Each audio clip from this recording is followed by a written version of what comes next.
Hey there, how's it going? It's the Slayer here. Thanks for joining me today. So, today I thought I'll just run you through how I uh, configure Mortal Kombat 1 on my PC. So, I'm using an NVIDIA Rig, which is basically a Acer Predator Helios Neo from mid 2023. And I've got NVIDIA RTX 406 zero graphics on it, and it's around 8 GB graphics and 16 GB RAM, a seventh generation, uh, 13th generation i7. Sorry, I got that other way around.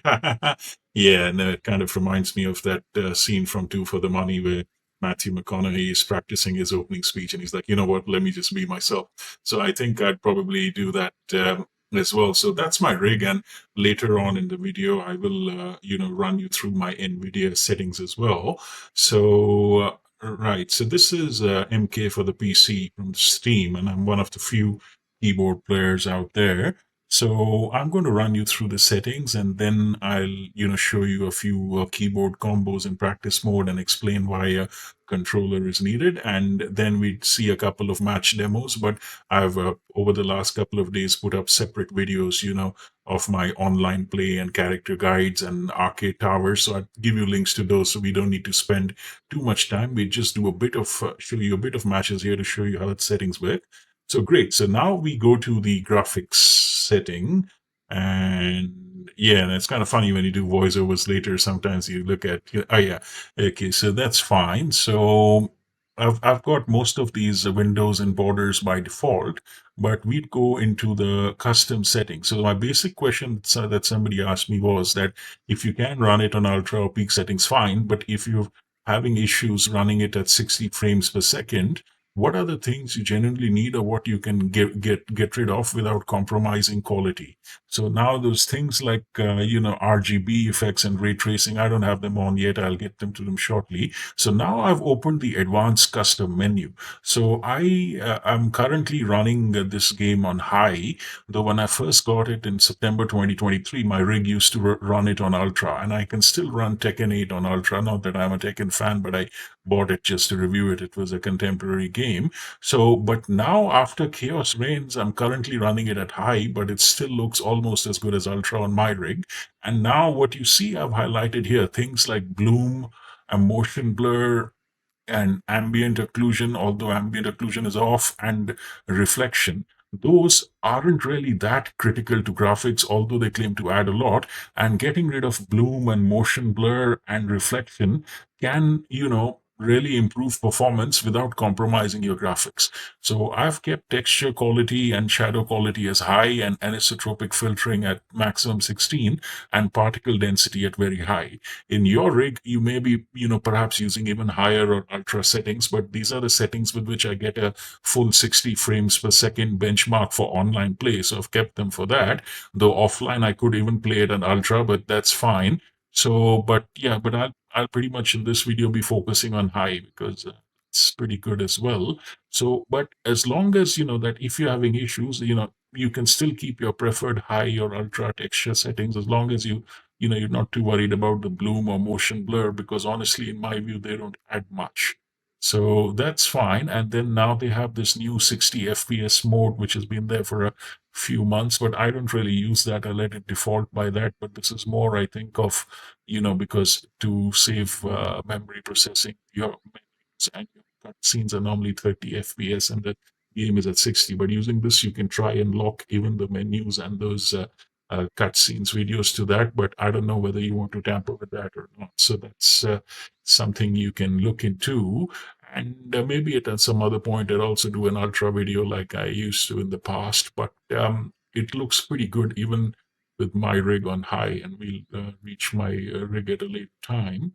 So let's see. So that's there, and then yeah. So yeah, and then I've actually got ambient occlusion on, but I don't really have much regard for that reflection and bloom and stuff. So I think right now I've just been tampering with the settings before I take you one step further. So that's a good trick for you if you want to maintain graphical quality, because we'll shortly later in this video we'll also do a benchmark test to show you that I do get 60 FPS online as well. So you got to tweak if you're an online or a competitive player. You've got to tweak these settings to see where you get 60 FPS online.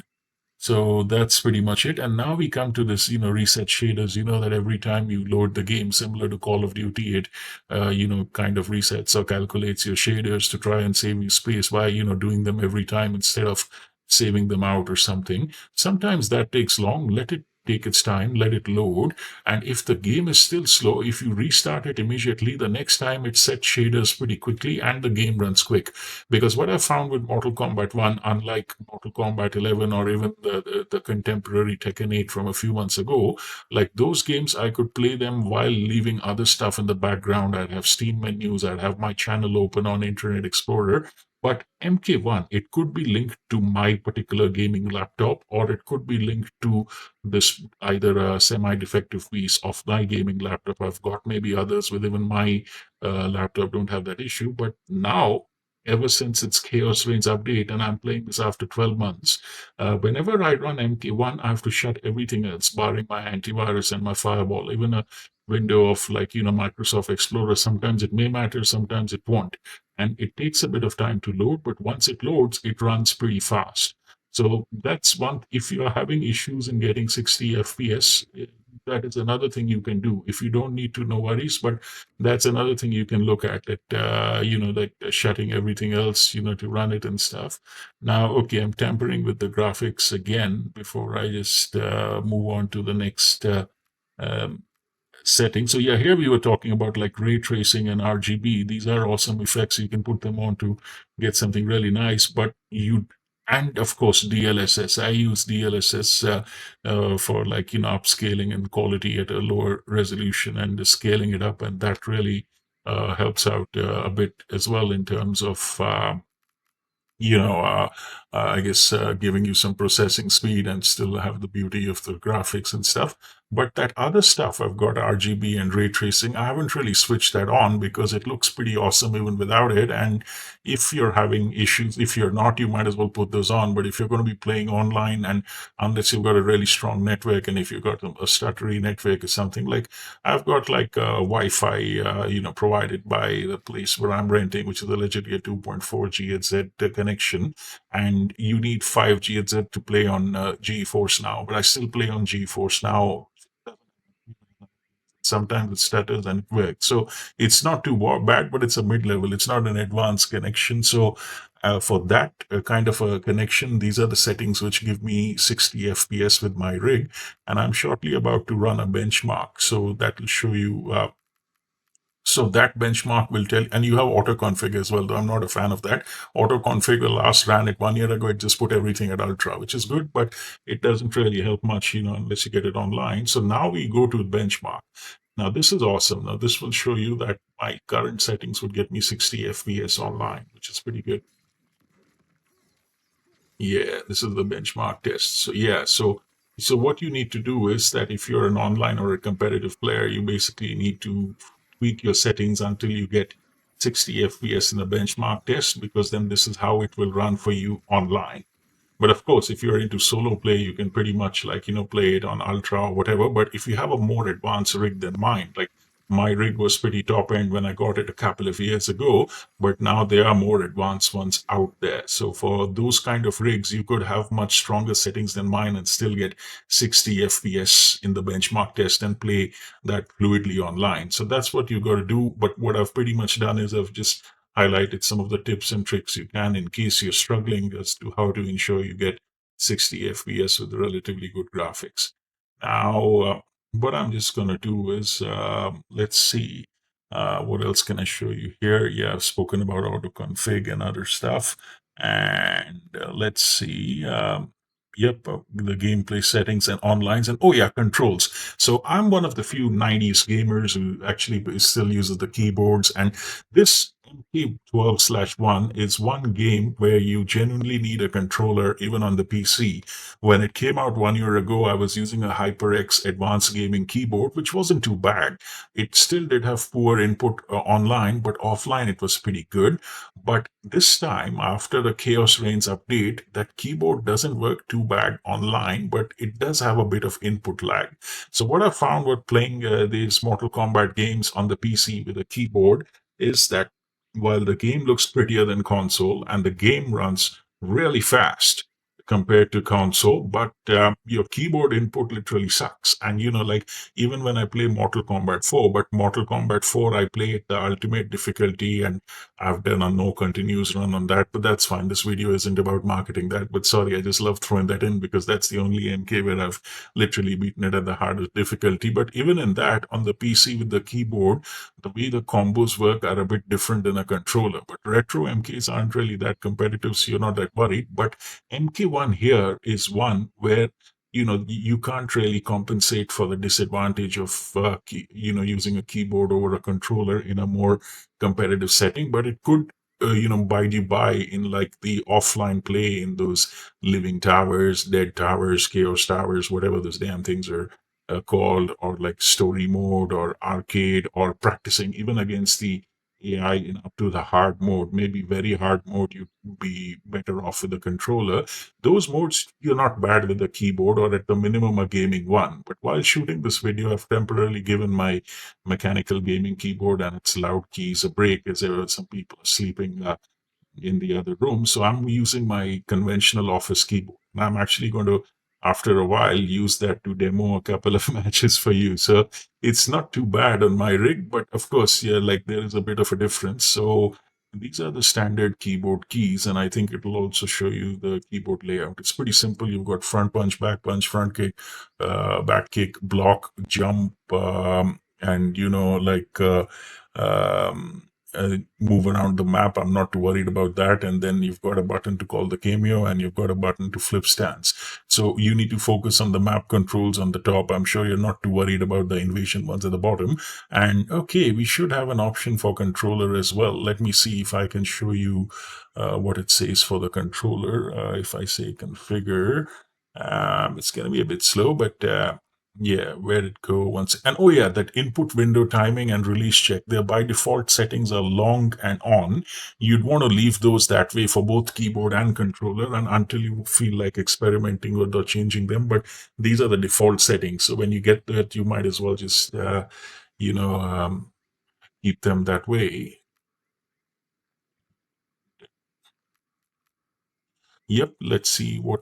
Oh, yeah, and that's your standard controller input, I guess, whether you're using a PS or an Xbox or a D-pad. I don't know if they still have D-pads like they used in the 90s, but yeah, that's your pretty much your X, Y, A, B, L, T, R, T, whatever you call it on the controller. So it's pretty intuitive. You just need to plug it in, and yeah.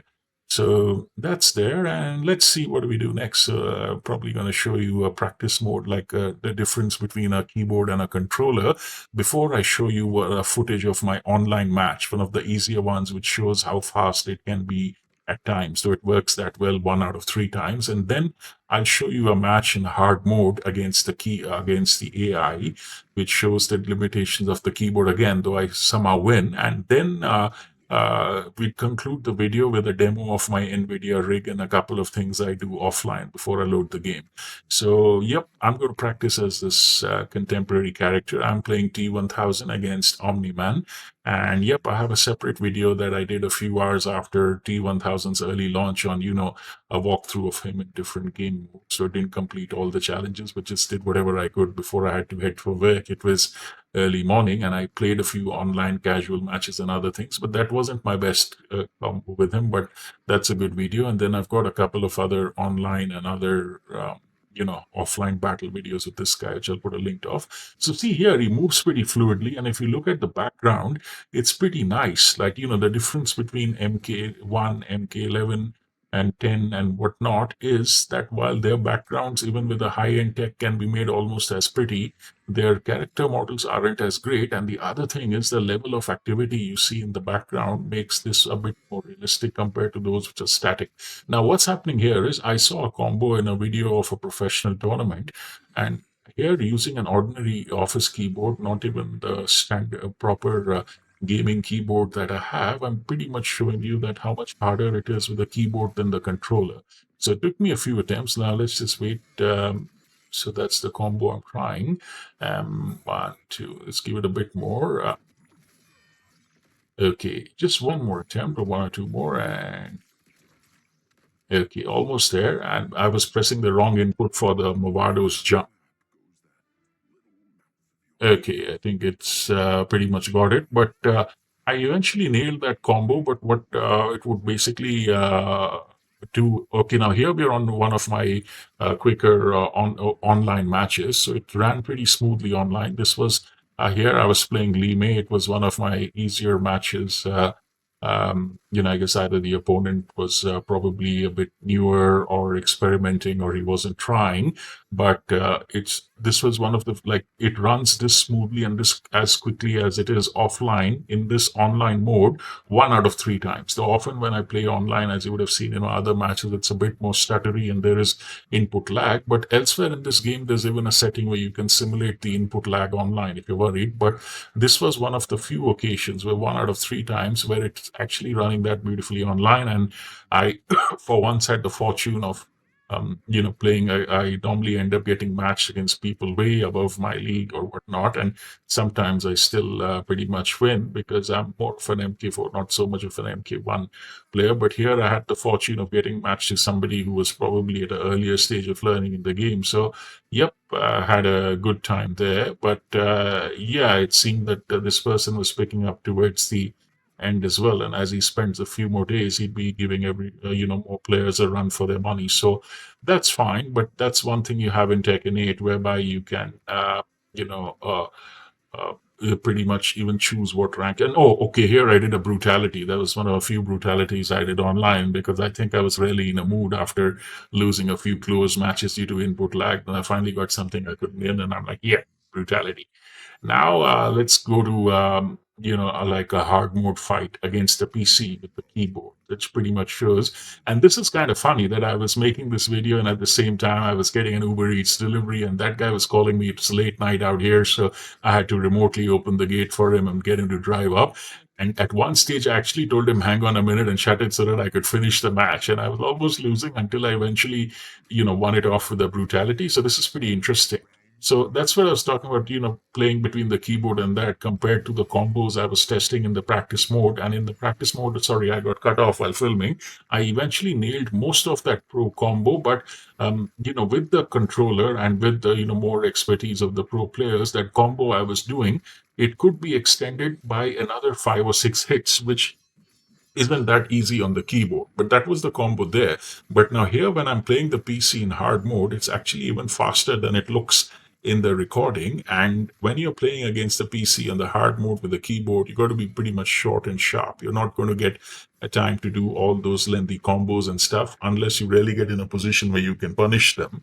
And here, with the input lag of the keyboard, I probably wasn't as fast as this guy is. And I was playing against Omniman. It was pretty fast. But I actually managed to nail this. It's kind of funny that I was recording this while I was coordinating a late night Uber Eats delivery. And that guy kept on ringing. But luckily, that recording wasn't that sharp. So I was worried that you'd keep on getting my dial tone in this one. And it's at one stage, and I'm close to finishing this match. And then I actually, got a phone call and I put it on pause and said, can you give me a minute? Or perhaps I didn't pause this, but I just kept it on the way it is. And then, I was like, I would have been really bugged up if I'd lost this match, but it's kind of funny. Because here I was experimenting a bit. I wasn't really trying my combos because the PC as well. So at one stage I just stood around trying to poke or whatnot. But it's kind of funny that, this was around the time where I kept on getting calls to go down and give that guy the code for my delivery. But at the same time, I'm like, okay, so I actually lose this round, but I win this fight. I'm going to win the next round. And that's when I was getting the calls. So watch this. This is going to be fun. Not quite as fluid as those pro combos with all of those pro tournaments with those lengthy combos, but as I said, you'd need the controller for those. And yep, uh, yeah, so that's fine. So here it's more about finding his input timing and attacking him outside of his wake up and recovery windows and avoiding his wake up attack, which I didn't do a good job of here because I was kind of in a hurry. And yeah. that's fine. And I think somewhere around this time is when I picked up the phone and said, just give me a minute. That's kind of funny. Is watch how I finish this match. Okay, I did get a bit of a pounding because I'm again using it, not even my gaming keyboard, but the other one. And oh, this was the one. So that's when I kept on getting irritated by the phone call. I'm like, it's me again, yeah, Slayer. So this is my rig here. So I've got Windows 11 Home. This is the latest driver from 5th March 2025. Now you need to experiment with that. With Mortal Kombat 11, sometimes you need to use the latest driver, or sometimes you may need to roll back a driver. But if you're using NVIDIA like me or any other interface, that's pretty easy. But if you're not having any issues, like game crashes or others, then you don't need to tamper with this jazz. It's only if you're getting freezing, stuttering, or a game crashes, then even if you have an advanced system that is beyond their recommended specs, then it is worth looking at your game ready driver. But otherwise, don't tamper with it if things are fine. So I've got 16 GB RAM. And I've got a SSD of 476.9 storage and 13th generation Intel i7. This is from 2023. But then I've got the NVIDIA GeForce RTX 4060 laptop GPU, so which is around 8 GB graphics or something. So now, obviously, I guess that a desktop is naturally better than a gaming laptop, though a gaming laptop isn't too bad. Although this is meant to be like one of those for competitive plays or whatnot, but I believe that on a competitive side, you'd either use a desktop or a console, but this is good for private gaming and a bit of online gaming and stuff. So, yep, and here it does the default settings. Now, these will vary by your system. I've got an NVIDIA interface. Whatever interface you have will do that, but we don't need to optimize settings from here. This is one choice, but the other choice is like optimizing it in-game, like I've been showing you. Now, let's see, what is it saying? That, yeah, oh, it's got another new driver. I'll probably download that later, because I think that there is enough support at the driver that I just downloaded. That's fine. So I'll get into this later. So that's there. So that's my NVIDIA interface and setup. And the other thing that you just need to be careful about is one second. Let me just yeah. So 60.03 hertz, so that the game also it runs at as it was being explained online on Discord, that 60 FPS is pretty much the maximum that fighting games even run in ultra 60 frames per second or whatnot. But most of the newer laptops, like when I got mine, it was set at 165 hertz, whatever this is. So then when Mortal Kombat 11 first came out in 2023, I don't know if it's still current, they said make your refresh rate of your screen 60 so that it matches the refresh rate of the game, and update your drivers, which I've done, except like, yeah, I haven't downloaded one for 13 days, but that's okay. But these are the two basic instructions that you basically had. So, yep, now we'll just get back to the video. Yeah, that's pretty much it from my side. I hope you enjoyed this, and I hope I answered your questions on setting this game up on the PC. I'm sure there are a few things I could have dug into a bit more, but I probably thought I'd pick on the more pressing ones that I thought about from the online Discord. If you still have any questions on setting this up, I'm happy to, probably chat with you. Put in a comment on this video, and I'd have a chat with you. Or if you're on the official Discord, I can chat with you there as well. But yeah, this is pretty much how I've set it up on the PC, and it's not too bad. Cheers.